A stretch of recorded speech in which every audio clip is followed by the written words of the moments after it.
राहुल बहुत छोटा था जब उसके फैमिली ने उसकी शादी बचपन में ही तय कर दी थी। वो बचपन से ही ये सुनते हुए बड़ा हुआ कि इस लड़की से तुम्हारी शादी होगी। राहुल एक मध्यम वर्ग का लड़का ही था जिसका परिवार एक छोटे से गांव में रहता था। उनके यहाँ ये रिवाज थी कि बच्चों की शादी बचपन में ही तय कर दो। तो वैसा ही उसके साथ भी हुआ। जिससे उसकी शादी होने वाली थी उसका नाम कविता थी।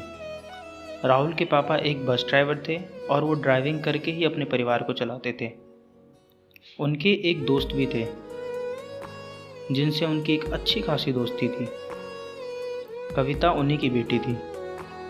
उनके दोस्त ने एक दिन तय किया कि वो अपनी बेटी की शादी राहुल से करवाना चाहते हैं। राहुल के पापा थोड़ा हिचकिचाने लगे मगर फिर उन्होंने हाँ कर दी और फिर ये रिश्ता बचपन में ही तय हो गया। उसके बाद फिर राहुल का कविता के घर जाना और कविता का राहुल के घर जाना लगा रहता। उन दोनों में बचपन में एक अच्छी खासी दोस्ती हो गई थी। वो दोनों पढ़ते भी एक ही स्कूल में थे तो इस वजह से वो दोनों स्कूल में भी एक साथ रहते थे। कविता का तो पता नहीं मगर राहुल कविता को पसंद करने लगा था और वो बस इस उम्मीद में था कि कविता से तो उसकी शादी हो ही रही है। और वक्त के साथ साथ वो उसके प्यार में और भी गिरता चला गया।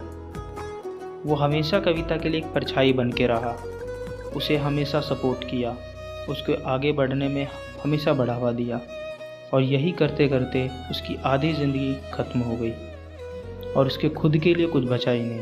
मगर उसे क्या पता था जिसके लिए उसने इतना कुछ किया उसके साथ सच में हमेशा रहने वाली थी या नहीं। कविता के पापा का अपना एक छोटा सा व्यापार था जिससे उनका घर चलता था। कविता के पापा का व्यापार बढ़ गया और वो बाहर शिफ्ट हो गए।